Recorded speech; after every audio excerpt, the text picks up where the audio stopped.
In 15 years in Hollywood, no one in Hollywood has a memory of going to a sold-out Kevin Hart show, there being a line for him ever getting a standing ovation at any comedy club.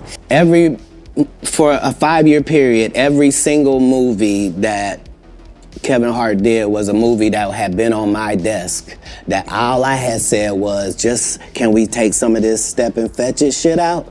As the curtains rise on 2024, the entertainment industry finds itself engulfed in the flames of a sensational feud, ignited by none other than the irreverent comedian, Katt Williams. Known for his eccentric humor, Katt takes an unexpected turn, peeling back the layers of Hollywood's facade and revealing startling secrets. Within this vortex of revelations, one prominent figure bears the brunt of Katt's scrutiny, the widely successful comedian, Kevin Hart. In a riveting and candid interview with sports commentator Shannon Sharp, Katt Williams unveils a scathing critique of Kevin Hart, accusing him not only of ascending the ladder to fame, but doing so by compromising his soul and integrity. Katt doesn't merely point fingers, he delves into the specific allegations that have sent shockwaves through Hollywood. Katt asserts that Kevin is a power-hungry individual who, in the pursuit of fame, sold his soul to the industry elites. The accusation suggests a Faustian bargain that allegedly propelled Kevin to the upper echelons of Hollywood success. Adding a layer of sensationalism, Katt claims that Kevin underwent a humiliation process, specifically involving cosplaying as a gay individual. The details of this process, as revealed by Katt, add a controversial dimension to the accusations. Katt doesn't hold back, contending that Kevin's integrity and authenticity were casualties in his quest for notoriety and influence. The narrative presented paints a picture of compromises that go beyond the norm in Hollywood. In the aftermath of Katt Williams' explosive accusations, the feud takes a legal turn as Kevin Hart mounts a vigorous counterattack. The narrative shifts from the court of public opinion to the potential battleground of legal proceedings. Kevin Hart, evidently irked by the gravity of Katt's allegations, opts for a legal recourse. The comedian, known for his sharp wit, chooses not to engage in a battle of words alone. Instead, he brandishes the weapon of defamation, signaling an intent to protect his reputation through legal means. The legal threat serves as a warning shot, a declaration that Kevin is not merely interested in a war of words on social media platforms. The intention is clear: to silence Katt Williams by pursuing legal action if the accusations persist. Parallel to the legal maneuvers, the war of words intensifies in the public domain. Kevin doesn't shy away from using his platform to launch counterattacks, employing humor and sarcasm to undermine Katt's credibility. The exchanges become increasingly personal and acerbic. Social media platforms, particularly Twitter, become the arena for this virtual clash. Kevin leverages his massive following to fire salvos of tweets, employing humor and biting remarks to diminish Katt's claims. The public watches as the feud unfolds in real time across various online platforms. As legal threats and verbal sparring dominate the narrative, public opinion becomes divided. Supporters of both comedians engage in online debates, with some questioning the authenticity of the accusations and others rallying behind their chosen comedian. The legal undertones of the conflict send ripples through the entertainment industry. The spectacle of two prominent comedians resorting to legal threats adds an element of intrigue, with industry insiders and fans alike speculating on the potential fallout. Rumors circulate regarding the possibility of actual lawsuits being filed. The entertainment news circuit buzzes with anticipation as observers wonder whether the feud will transition from social media drama to a courtroom battle. The legal threats and vicious responses have implications beyond the personal feud. Both Kevin Hart and Katt Williams face questions about how this public clash might impact their respective careers and industry standing. Katt Williams accuses Kevin Hart of selling his soul for fame and success in Hollywood. The comedian claims that Hart made Faustian bargains with industry elites, compromising his integrity in the pursuit of stardom. Williams goes a step further, alleging that Hart underwent a degrading process of cosplaying as a gay individual to appease the Hollywood power brokers. These claims suggest a willingness on Hart's part to endure humiliation for career advancement. This isn't the first time Williams has criticized Hart. Reference is made to a prior incident where Kevin Hart publicly chastised Williams for his struggles with addiction. The reason I don't do cocaine, Big Tigger, is because I had a tumor in my upper jaw and they had to take it out, and they had to block the whole right of my sinus with a piece of metal. So ever since I got out the Marine Corps, I can only breathe out of one nostril, boy. I get my blood tested every 3 months for the last 15 years. All narcotic tests have come up 0.00%. I'm 44 years old, little Tigger. You look up my rap sheet. I have never had a DUI or a possession of anything, not even the marijuana I do every day. See, when you real, you can tell the truth about anything or anybody. It was the last day of Black History Month. The resurgence of past conflicts adds layers to the current drama. Williams paints a picture of Kevin Hart as a power-hungry individual who, in Williams' eyes, prioritizes success over principles. The revelations hint at a cutthroat environment in Hollywood, where individuals are willing to make significant compromises for a coveted spot in the limelight. The interview becomes a platform for Williams to expose not just Hart, but the entire industry. Hollywood's alleged manipulation and coercion tactics are laid bare, with Williams vowing that 2024 will be a year of reckoning for those who have thrived on deception.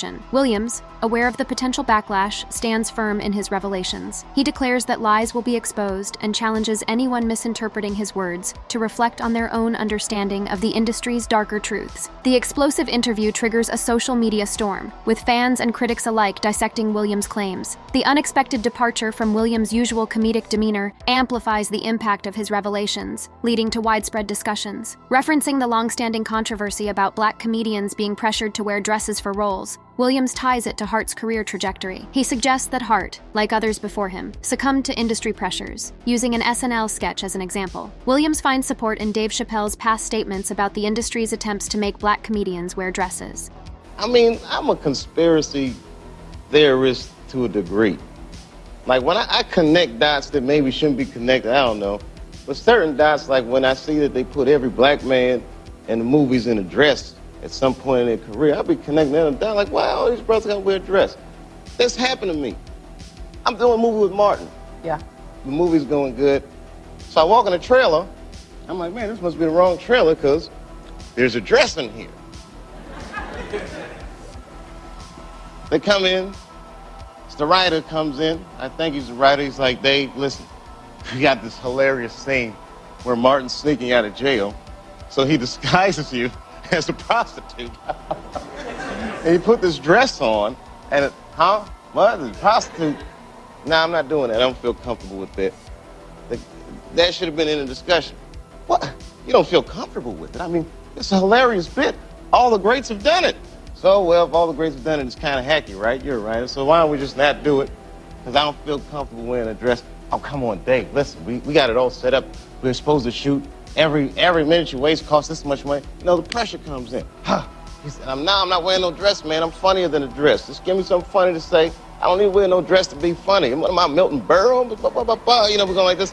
And then finally he's like, and he leaves. And then, like, the director comes, Dave, it really would be great if you wear the dress. Chappelle's experiences add credibility to Williams' claims, creating a broader narrative about the challenges faced by Black artists in Hollywood. In the past, Katt Williams had publicly criticized Kevin Hart for attributing his career setbacks to external factors. This sets the stage for the recent explosive revelations, creating a backdrop of prior tensions between the comedians. Kevin Hart, previously critical of Williams, retaliates against the relentless pursuit of accusations, threatening legal action for defamation. Hart signals a willingness to confront the allegations head-on, setting the tone for a fierce and public feud. Williams doesn't limit his accusations to Hart alone. He broadens the scope, declaring 2024 as a year of exposure for all who have thrived on deceit in Hollywood. Period. All of these big dick deviants is all catching hell in 2024. It's up for all of them. It don't matter if you Diddy or whoever you is. TG Jakes, any of them. All lies will be exposed. That's all. And anyone who takes that the wrong way, know why they take it the wrong way. The cryptic reference to big deviants hints at a larger reckoning within the Williams, resurrects the controversy surrounding Black comedians being pressured to wear dresses in Hollywood. Drawing parallels with Dave Chappelle's experiences, he accuses Kevin Hart of succumbing to these industry pressures, signaling a systemic issue. Chappelle's earlier statements about resisting pressure to wear a dress align with Williams' claims. Dave Chappelle, another great comedian, said that, you know, in the industry, they tried to make him wear a dress. Have you ever ran into that with scripts and is that something that, you know, you wouldn't do, you know, for I definitely haven't ran into to put on the dress. I mean, you know, you have to have boundaries. You have to have limits that you refuse to cross. You know, for me, I know what they are. They've yet to been challenged, so, you know, I don't have to speak on them. I was asked to dribble a basketball on a talk show this morning. I said no to that. Not that was a dress, but I was like, no, I'm gonna look stupid. You know, at the end of the day, you gotta know that you're a brand. I'm a brand.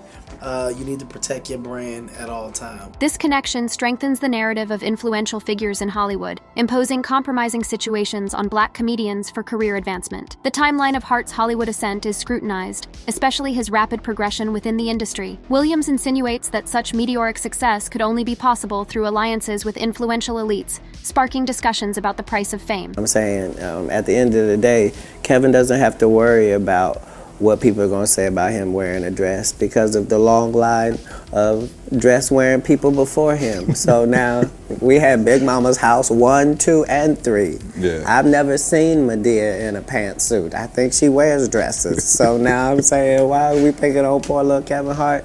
Because it was his turn next. Okay. Williams expands his critique to include Tiffany Haddish, accusing her of being a power-hungry slave and an industry plant. The insinuation is that Haddish's success is not solely based on talent, but orchestrated by unseen hands within the Hollywood machinery. The narrative takes a darker turn as Williams recalls being blackballed for refusing a scene in Friday After Next. This sheds light on the alleged consequences faced by those who resist conforming to Hollywood's expectations, with Kevin Hart benefiting from Williams's dissent. Williams emphasizes his refusal to accept checks from industry higher-ups to maintain silence. His stand against compromising his principles adds a layer of authenticity to his claims, portraying him as a comedian who navigates Hollywood on his terms. Williams alleges that Hollywood pays individuals to remain silent about certain issues. This assertion implies a culture of concealment within the entertainment business, where outspoken voices face repercussions, contributing to a facade of unity and compliance. The SNL skit, featuring Kevin Hart in a dress, becomes a focal point. While Hart defends it as a creative choice, Katt Williams and others perceive it as a symbol of compromise for industry gain. The controversy resurfaces, questioning the authenticity of Hart's decisions and the industry's expectations. Dave Chappelle's earlier revelation about industry pressure to wear a dress gains significance. It serves as a cautionary tale, linking to Williams' claims that Black comedians face systemic demands to conform. The SNL incident becomes a case in point,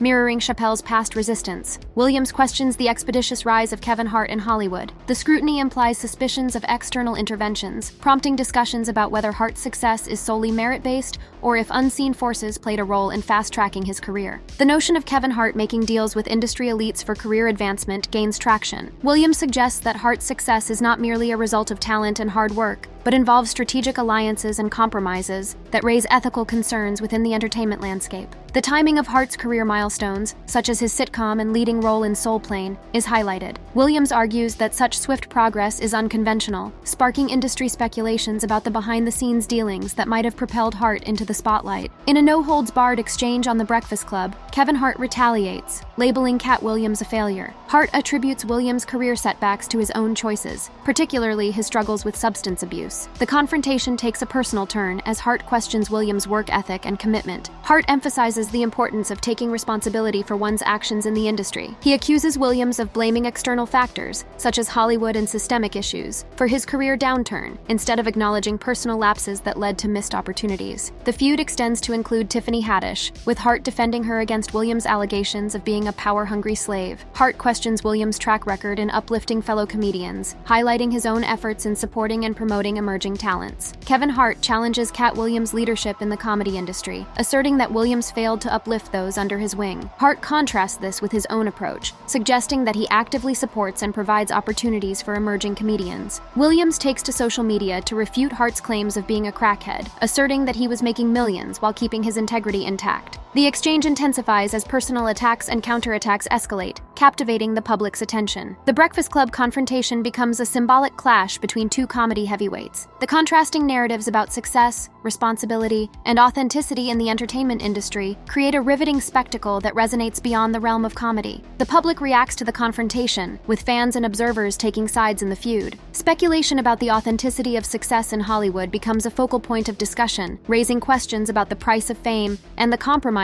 comedians might make to ascend in the industry. The confrontation sets the stage for potential legal action, as Kevin Hart contemplates suing Katt Williams for defamation. The looming legal threats add a layer of suspense to the ongoing drama, leaving the audience anticipating the next moves in this high-stakes celebrity feud. Katt contends that Kevin's meteoric rise is not solely due to talent, but rather industry backing. The narrative takes a turn to Katt's own blacklisting, a consequence of refusing a controversial scene in Friday After Next. Amidst the turmoil, Kevin remains mostly silent, using social media to troll Katt and make light of the situation. Speculation grows regarding the potential legal battle that might unfold. As the public grapples with the revelations, diverse opinions emerge. Some question the authenticity of Kevin's rapid ascent, while others vehemently defend him. The debate extends to the pivotal question of whether Kevin sold his soul for success. The saga continues, captivating audiences as the conflict between Katt Williams and Kevin Hart unfolds. With opinions divided on the veracity of Katt's accusations and the nature of Kevin's rise to stardom, the entertainment industry braces for a year marked by uncertainty and speculation.